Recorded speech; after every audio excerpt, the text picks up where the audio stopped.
오늘은 마침내 복을 받다라는 제목으로 하나님의 말씀을 나누고자 합니다.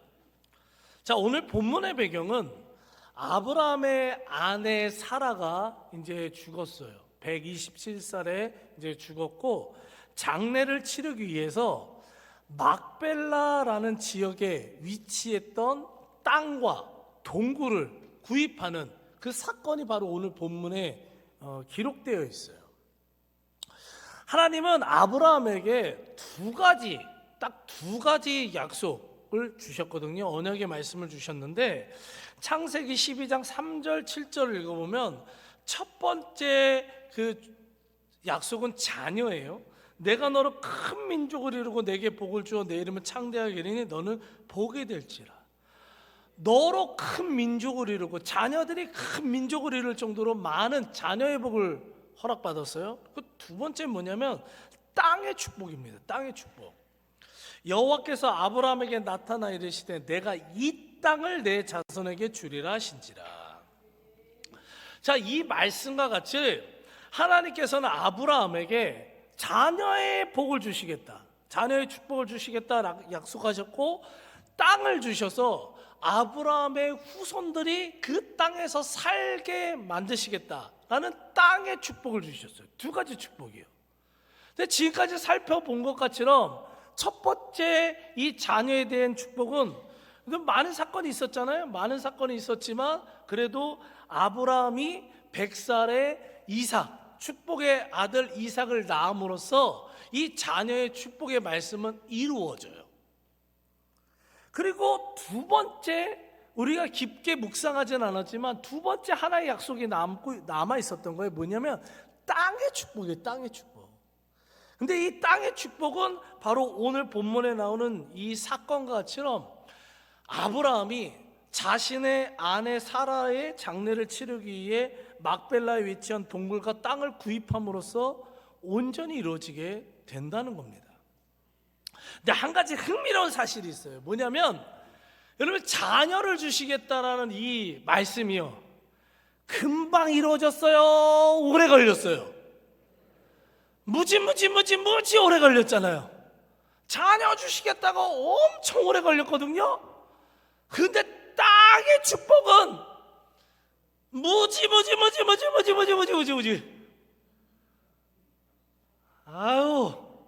얼마나 오래 걸렸는지 몰라요. 엄청난 오랜 시간이 지난 후에 그 축복이요 이루어졌다는 거예요. 그런데 아브라함이 자신의 고향인 그 갈대아 우르를 떠나서 하나님이 약속하신 가나안 땅이요, 가나안은 오늘날 이스라엘을 말하는 거거든요. 여러분들이 아는 이스라엘 땅, 그게 가나안 땅인데 그 가나안 땅에 처음 왔을 때 나이가요 75세예요. 75세.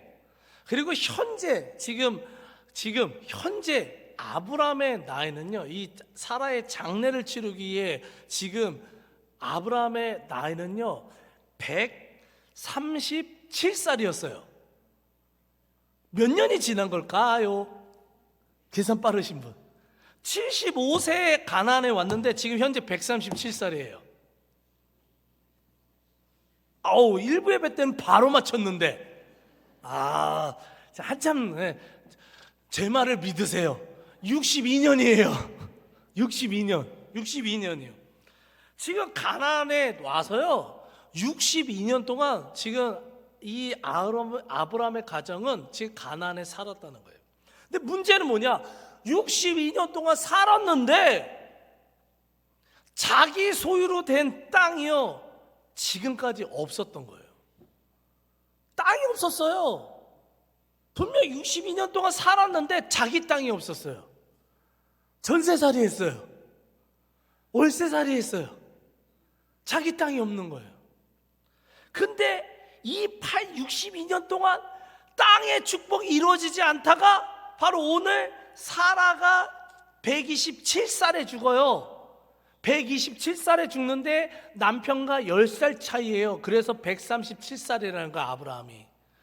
137, 즉 62년 만에 처음으로 내 땅이 가나안에서 생겼다는 거죠. 여러분들, 창세기 23장 17절 19절을 읽어보면 막벨라에 있는 에브론의 밭과 거기에 속한 굴과 그 밭과 그 주위에 둘린 모든 나무가 아브라함의 소유로 확정된지라. 그 후에 아브라함이 그 안에 사라를 가나안 땅 마브레 앞 막벨라 밭 굴의 장사였더라. 여러분들, 우리에게는 남의 얘기지만요, 아브라함에게는요, 이 땅이 소유로, 내 소유로 확정되었느니라. 어마어마한 일이었고요. 드디어 62년 만에 가나안 땅에서 자기의 땅이, 합법적인 자기의 땅이 생기기 시작한 거예요. 물론 나중에 모든 땅이 다 이 아브라함의 이 자손들의 땅이 되는 데는 몇백 년이 걸립니다. 하지만 이 조그만 구름만한 응답이 지금 62년 만에 생겼어요. 그리고 생기고 나서 점차 계속해서 확정되면서 결국 하나님의 말씀대로 완전히 이 가나안 땅은 아브라함과 아브라함의 자손들의 땅이 됐다는 겁니다. 여러분들, 이스라엘 사람들은요, 시신을 묻을 때요, 우리나라는 이렇게 옛날에는 이렇게 땅을 파가지고 이렇게 무덤을 만들었잖아요. 요즘은 이제 화장을 해서 이렇게 납골당에 하지만 이스라엘 사람들은요, 이 무덤이 아니라 동굴에다가 시신을요 안치시켰거든요. 그러니까 아브라함은 자신의 아내가 죽은 이후에 아내의 시신을 안치시킬 이 동굴을 찾고 있었어요. 근데 한번 그 그림을 보시면은 저 왼쪽 위에 저게 동굴이 옛날에 있었던 그런 저는 동굴 안에 시신을 넣었어요. 오른쪽 그림이 이제 지금 사라가 죽고 이렇게 지금 저 지팡이에 든 서 있는 사람이 아브라함이고 그 옆에가 이삭이겠죠. 저 시신을 동굴 안에 가지고 와서 이렇게 놓습니다. 그 밑에 저기 큰 성전이 뭐냐면 저게 지금 실제로 아브라함과 사라와 저기 이제 이삭도 묻히고 뭐 많이 묻히고 리브가도 묻히고 막 그러거든요. 그 족장들이 다 저기에 저기 묻혔어요. 그거를 성지로 만들었습니다. 그래서 오른쪽 밑에 보면 저 돌이 실제로 아브라함과 이 사라가 눕혔던 돌이라고 해가지고 저렇게 정성스럽게 이렇게 모였어요. 자, 지금 아브라함은 아내의 이 시신을, 이 장례치를 동굴을 찾고 있었는데 마침 자기 주변에 살고 있는 이 막벨라의 빈 동굴이 있었어요.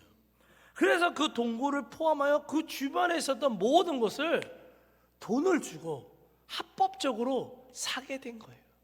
62년 만에요. 62년 만에 이 말씀이 이루어진 거예요. 제가 이 사건을 묵상하면서 다시 한번 마음에 확신했던 게 있어요. 그게 뭐냐면요, 하나님의 말씀은요 반드시 이루어진다는 사실을 믿으시기 바랍니다. 하나님의 말씀은 반드시 이루어진다라는 사실을 믿으시기 바라요. PPT가 나와야 되는데 안 나오고 있어요. 하박국 2장 3절을 읽어보면은요, 이 묵시 말씀은 정한 때가 있나니 결코 거짓되지 아니하리라. 비록 더딜지라도 기다리라. 지체되지 않고 반드시 응하리라. 너무나 잘하는 말씀이잖아요. 여러분들, 아브라함이 자녀의 축복을 받기 위해서 30년 이상을 기다렸어요. 여러분들, 두 번째 땅의 축복을 받기 위해서 무려 62년을 기다렸다고요. 근데 중요한 사실은 뭐예요?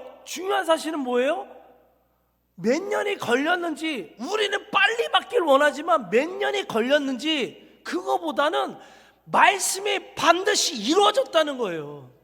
성경의 말씀은 때로는 더디게 느껴져요. 여러분, 기도하니까 바로 응답되던가요? 아닐 때 많아요. 더디게 느껴져요. 더디게 회복될 때가 있습니다. 그래도 기다리라는 거예요. 왜요? 하나님의 말씀은 반드시 응답되니까요. 우리의 약속은 우리가 깨버릴 수도 있는데요, 하나님은 한번 약속하면 반드시 지키십니다. 그렇기 때문에 그 변하지 않고 반드시 이 지켜지는 하나님의 말씀, 그 지체되지 않고 반드시 이루어지는 이 말씀, 성경에 기록된 수많은 하나님의 말씀, 평안과 능력과 축복과 수많은 여러분들이 우리가 정말 받아 누리기를 원하는 그 모든 성경의 말씀들이 하나도 빠짐없이 반드시 여러분들의 삶에 이루어지시길 간절히 축복하며 기도합니다. 아멘. 꼭 이루어지시길 간절히 소망합니다. 근데 여기서 한 가지 생각해야 될 게 있어요. 여기까지 지금 좋았어요. 근데 뭐가 있냐면, 여러분들이 이런 반드시 하나님 말씀은 반드시 이루어지는데요, 아무에게나 이루어지진 않아요. 방금 전까지 참 좋았는데, 다 이루어질 줄 알았는데, 하나님의 말씀이 이루어지는 그러한 믿음과 영성을 우리가 갖춰야 된다는 거예요. 당연한 거예요. 여러분들, 우리가 주시려면 주시고 마시려면 마시고 그냥 뭐 마음대로 하세요. 그러면요, 안 주세요. 그런 사람한테 뭐하러 줘요? 감사함도 없는 사람들한테 왜 주시냐고요. 하나님 앞에서 받을 수 있는 믿음이 있어야 될 줄 믿습니다. 받아들일 수 있는 영성이 있어야 될 줄 믿습니다. 그럼 질문을 해야죠. 그럼 어떠한 믿음과 영성을 갖춘 사람들이 이 반드시 이루어지는 하나님의 축복을 받아 누리게 되는가? 우리 다 받아야 될 줄 믿습니다. 저도 그렇고 여러분들 다 받아 누려야 될 줄 믿습니다. 그러면 그 영성은 어떤 영성을 갖춰야 되느냐? 그게요, 바로 오늘 이 성경에 나오는 이 아브라함이 축복을 받기 위해 갖추게 된 영성을 살펴보면 되는데, 그게 뭐냐면 인내의 영성과 겸손의 영성임을 믿으시기 바라요. 축복을 받기에 두 가지 영성을 갖춰야 되는데, 인내의 영성과 겸손의 영성이에요. 엄청난 인내의 영성, 엄청난 겸손의 영성 우린 못합니다. 하지만 조금이라도, 겨자씨만큼이라도 우리가 인내의 영성, 이 겸손의 영성을 갖추기 위해 노력하고 갖추게 된다면 하나님의 축복은 막힘없이 반드시 여러분들의 삶에 이루어지게 됨을 믿으시기 바라요. 여러분들, 아브라함 그리고 우리 모든 그리스도인들에게 하나님은요, 인내의 영성을 갖추도록 인도해 주세요. 그러니까 수많은 약속을 주셔요. 이미 이 성경에 이 기록되어 있는 말씀, 여러분을 좋아하는 말씀들 있죠. 묵상하는 말씀들 있죠. 요 축복 받았으면 되는 이런 말씀들 있죠.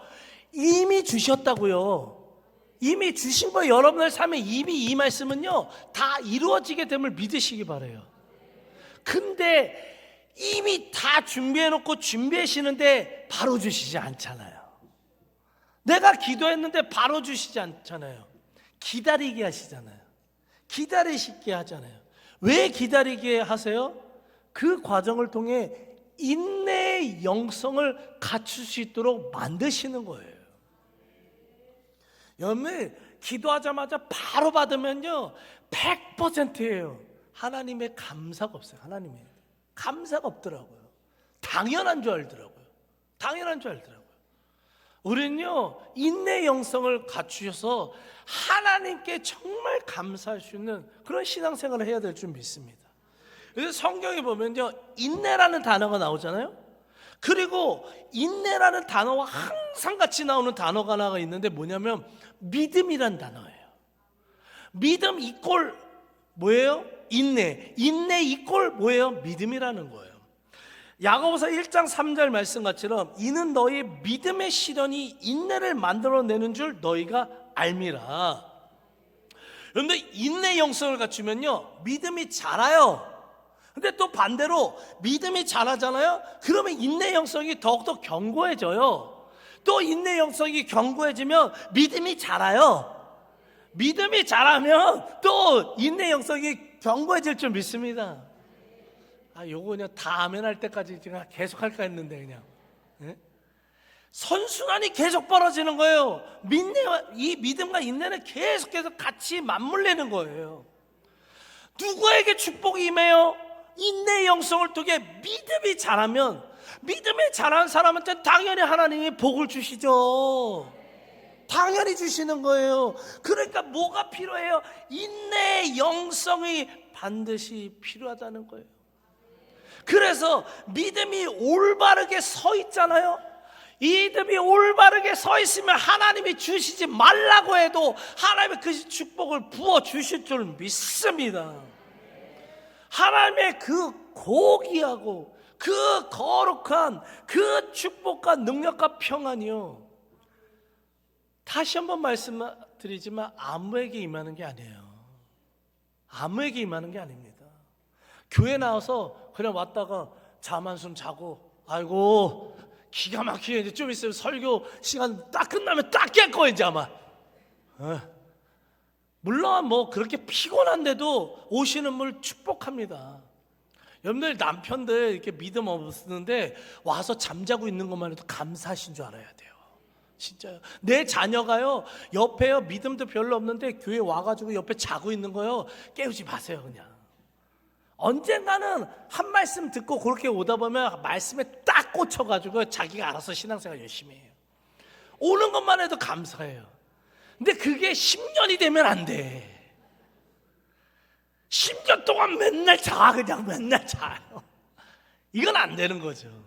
믿음의 초보 때는 그럴 수 있지만 믿음은 자라게 돼 있거든요.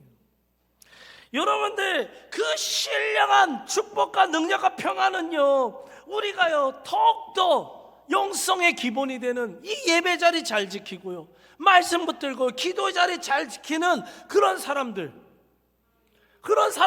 믿음이 자라고 인내 영성이 자라고 결국 마침내 하나님의 복을 누리게 됨을 믿으시기 바라요. 예배 자리 잘 지키세요 돼요. 여러분들 믿음 어디서 자랄 건데요? 여러분들 집에 가서 잘하실 거예요? 네? 뭐 바깥에서 선한 일 많이 난다고 믿음 자라요? 아니에요. 믿음이 가장 확실하게 자라는 건 예배 자리예요. 그래서 제가 예배 거리는 거예요. 예배 목숨 거셔야 돼요. 주일 날뿐만 아니라 여러분들 평일날 여러분들 새벽 예배도 다시 나오시던 분들 결단하셔야 된다고요. 수요예배 나오신 분들 결단하시라고요. 다시 한번 금요 예배 아주 은근슬쩍 지금 빠지고 있어야죠. 그냥 제일 많이 기도하는 시간 결단하세요. 기도하세요. 그럼 여러분들 인내 영성이 쌓이고 믿음이 자라서 마침내 여러분의 삶에 하나님의 축복이 넘쳐나게 될 줄 믿습니다. 또한 이러한 인내와 영성과 동시에 하나님의 축복이 임하기 위해서는 어떤 영성이 있어야 되느냐? 겸손의 영성이라는 거예요. 겸손의 영성. 그런데 오늘 본문에서 아브라함이 막벨라 동굴과 땅을 사는 과정에서 우리가 주목해야 될 부분이 있어요. 오늘 본문의 배경이 되는 창세기 23장 6절을 읽어보면 내 주여 들으소서, 이거 잘 기억하세요. 내 주여 들으소서. 당신 아브라함은 우리 가운데 있는 하나님의 세우신 지도자이시니 우리 묘실 중에서 좋은 것을 택하여 당신의 죽은 자를 장사하소서. 내 주여 들으소서. 여러분 잘 보세요. 지금 아브라함이 자신의 아내를 장사하기 위해서 근처에 누가 살고 있었냐? 헷족속이라는 사람이 살고 있었습니다. 헷족속이 살고 있었는데요, 그 헷족속한테 가서 동굴과 땅을 좀 달라고 사겠다고 이제 이야기를 하거든요.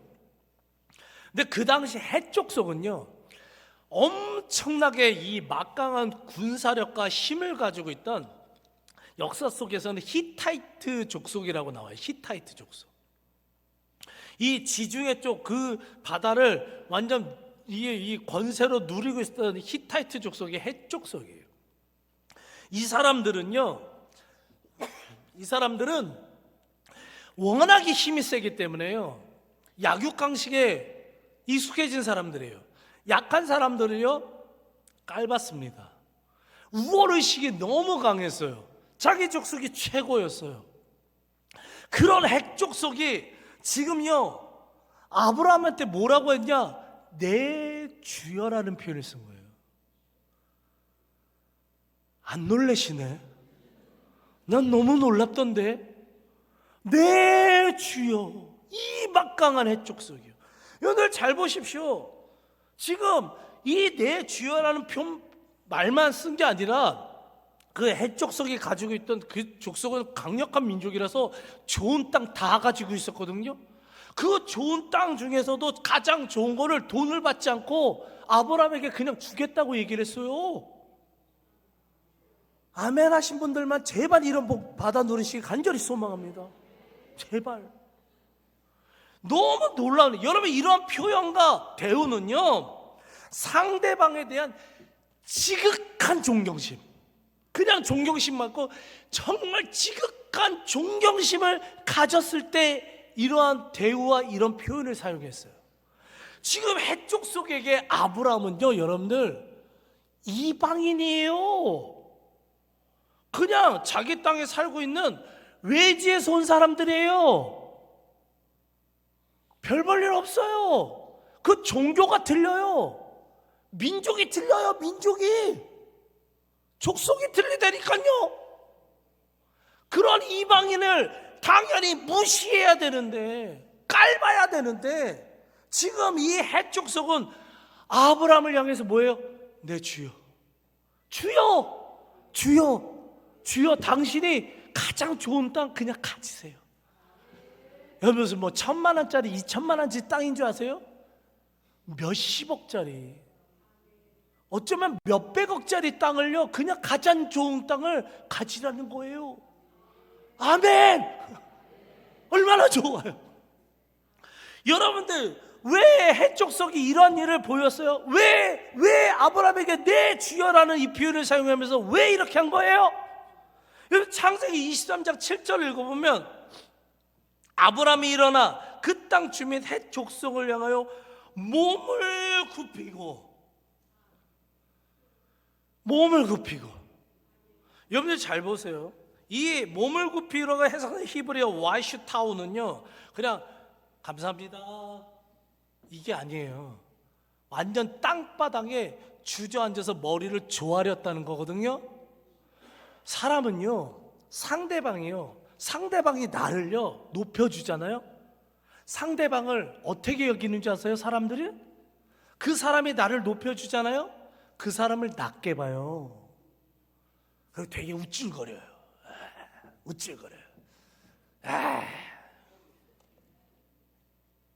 사람들은 다 그럽니다. 우쭐거립니다. 상대방이 나를 막 높여주면 같이 겸손해야 되는데, 그래 맞아, 저 사람은 나한테 저렇게 고개를 숙여야지. 뭐 당연하지. 내가 목사인데 우리 성도님들한테 머리 숙이는 거 당연하지. 제가 행여나 그런 마음이 있으면 쫓아내시길 바랍니다. 그건 목사가 아니라 밥사지, 밥사. 여러분들, 저도 여러분들을 존경해서 머리 숙이는 거고, 또 제가 이렇게 머리 숙이면 또 성도님들은 제가 또 목사니까 머리 숙여주고, 그럼 나는 더 숙여주고, 여러분은 또 더 숙여주고. 아브라함에게는 그 삶이 계속됐다는 거예요. 늘 겸손했다는 거예요. 상대방이 그렇게 나에게 머리 이렇게 조아려서 내 주여라는 표현까지 쓰면은요 우습게 볼만 하거든요. 나를 이렇게 높이는데. 근데 그게 아니에요. 어떻게 해요? 완전 숙였다는 거예요. 나를 높여주면 아브라함은 더 높여주는 거예요, 상대방을. 다른 사람의 고개를 숙이면 자기는 엎드려 버린 거예요, 아예.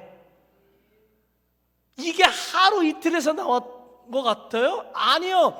평생의 아브라함은요 겸손하게 사는 거예요. 겸손하게 살으니까 가는 곳마다 화평을 이루고 가는 곳마다 존경을 받는 거예요. 그러니까 하나님의 말씀이 겸손한 자를 통해서 이루어졌음을 믿으시기 바랍니다. 신명기 8장 16절 말씀을 읽어보면 만나를 광야에서 내게 먹이셨나니 이는 다 너를 낮추시며 겸손하게 만드신다는 거예요. 낮추시며 너를 시험하사 뭐예요? 마침내 내게 복 주려고. 왜 겸손케 만드신다고요? 마침내 복 주려고요. 여러분들 잠언서 22장 4절 겸손과 여호와를 경외하며 보상이 있대요. 경외하며 보상이 있대요. 뭐예요? 여러분들 우리 받기 원하는 재물, 재물이요 하나님의 축복일 줄 믿으며 받아 누리시간 죄송합니다. 재물과 영광과 남들이 나를 영광스럽게 높여주는 거, 내 주여 높여주는 거예요. 생명, 절망할 수밖에 없고 죽어질 수밖에 없는데 생명력 있는 삶을 날마다 사는 거예요. 누구에게 이 보상이 주어진다고요? 겸손한 자. 하나님께서는 지금도 우리가 교만하지 않고 겸손한 영성을 갖출 수 있도록 훈련시키고 계세요. 여러분들 교회에서요 겸손한 영성 갖추길 원하면, 여러분 영성은 나 겸손해야지, 내가 겸손해야 돼, 이렇게 해서 되는 게 아니에요. 그게 아니에요. 여러분들 겸손의 영성을 훈련하는 자리가 있어요. 하나님이 어딘지 아세요? 헌신과 봉사의 자리예요. 교회에서요 헌신과 봉사가 왜 있는 줄 아세요? 여러분들 그 자리, 헌신과 봉사에 살면요 교회에서 대우받으시에요. 여러분들 막 대우받던가요? 막 사람들이 막 나를 막 되게 높여주던가요? 아니요. 내가 섬기면 감사한 줄 알아야 되는데 당연한 줄 알아요. 자기가 왕인 줄 알아 막. 근데도 섬김의 자리를 가잖아요. 헌신의 자리를 가잖아요. 그러면요 겸손하게 돼 있어요. 겸손한 자들만이 참된 섬김을 할 수 있고요, 참된 헌신을 할 수 있어요. 모르셨죠? 이제 아셨으면 좋겠어요. 그래서 그 겸손의 자리를, 상대방을 높여주는 훈련을 계속하라고 교회 안에 있는 거예요. 목사가요 가장 맨 바닥에 있는 사람입니다. 교회에서 가장 밑에서 여러분들 섬기고요, 그 다음에 가장 밑에 있는 사람들이 누구예요? 장로님들이에요. 장로님들 계급으로 생각하지 마세요. 장로님들은 대우받는 위치가 아니에요. 가장 많이 섬기라고 장로 직분을 드리는 거예요. 권사님이요, 권사님들 그 다음이에요. 교회 잘 섬기라고 권사 직분 준 거예요. 섬김 받으라고 아니에요. 가장 많이 섬김 받아야 되는 거는 성도님들. 그렇다고 성도님들은 그래 나는 성도니까 대우만 받아야지. 여러분들 언젠가 집사 직분 드리고 권사 직분 드릴 겁니다. 섬기라고요. 왜 그러세요? 겸손의 영성을 소유하게 될 때 아브라함같이럼 마침내 복을 받게 되고, 그 겸손의 영성을 통해 재물과 영광과 생명력 넘치는 삶을 살게 될 줄 믿습니다. 이 시간 간절히 소망하는 것은 이 말씀을 받는 저와 사랑하는 성도님들 모두가 이 인내의 영성과 겸손의 영성을 반드시 소유하셔서, 겨자씨만이라도 좋아요. 겨자씨만이라도 좋으니까 제발 소유하셔서 이 아브라함에게 임했던 이 하나님의 그 마침내 임하는 이 축복과 은혜를 온전히 받아 누리게 되게 간절히 축복하며 기도합니다. 아멘. 우리 이 시간